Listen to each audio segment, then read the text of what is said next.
के लिए संवत 1631 में रामचरितमानस की कथा का आरंभ किया।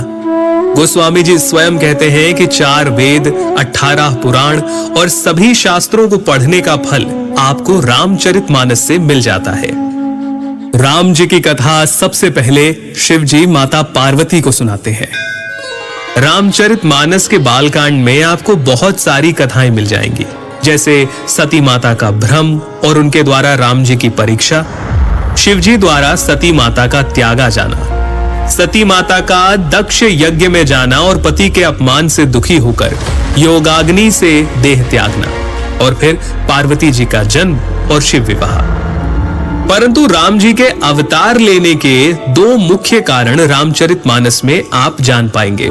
पहला, मनु और शत्रुपा का 10,000 वर्षों तक का कठिन तप, जहां वो प्रभु से कहते हैं कि हमें आप जैसा पुत्र प्राप्त हो, जिसके उत्तर में करुणा निधान भगवान कहते हैं, ऐसा ही हो हे राजन, मैं अपना समान कहां जाकर खोजूं?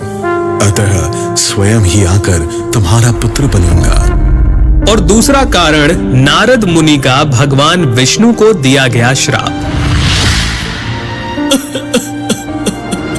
तुमने मुझे ठगा है, अतः अपने किए का फल अवश्य पाओगे। तुमने हमारा रूप बंदर सा बना दिया, अब बंदर ही तुम्हारी सहायता करेंगे। तुमने मेरा बड़ा आहित किया है, इसीलिए तुम्हें भी स्त्री वियोग में दुखोगे। एक ओर जहां राम जन्म की भूमिका बन रही थी, वहीं पुलत्स्य ऋषि के कुल में जन्म हुआ भाइयों समेत 10 सर और 20 भुजाओं वाले प्रचंड पराक्रमी रावण और उसके भाइयों ने ब्रह्मा जी की तपस्या कर उनसे वरदान मांगा। रावण ने कहा, हे जगदीश्वर, वानर और मानव, इन 2 जातियों को छोड़कर हम किसी के मारे ना मरे। और कुंभकर्ण सरस्वती जी के प्रभाव के चलते इंद्रासन के स्थान पर निद्रासन का वर मांग बैठे, और विभीषण ने प्रभु चरणों में निष्काम प्रेम का वरदान मांगा। चलिए आगे बढ़ते हैं और आते हैं राजा दशरथ पर, जिन्हें ग्लानि थी कि उन्हें कोई पुत्र नहीं था। गुरु वशिष्ठ के कहे अनुसार महाराज दशरथ ने ऋषि श्रृंगी को बुलाकर पुत्र कामेष्ठी यज्ञ किया, जहां अग्निदेव स्वयं हाथ में चरु यानी कि खीर लिए प्रकट हुए, और इस खीर के प्रभाव से तीनों रानियां यानी माता कौशल्या, माता कैकेयी और माता सुमित्रा गर्भवती हुईं, और चैत्र मास के शुक्ल पक्ष की 9वीं तिथि को दोपहर के समय प्रभु श्री राम का प्राकट्य हुआ।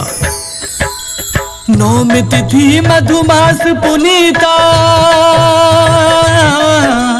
9वीं तिथि मधुमास पुनीता, शुक्ल पक्ष अभिजीत हरि प्रीता,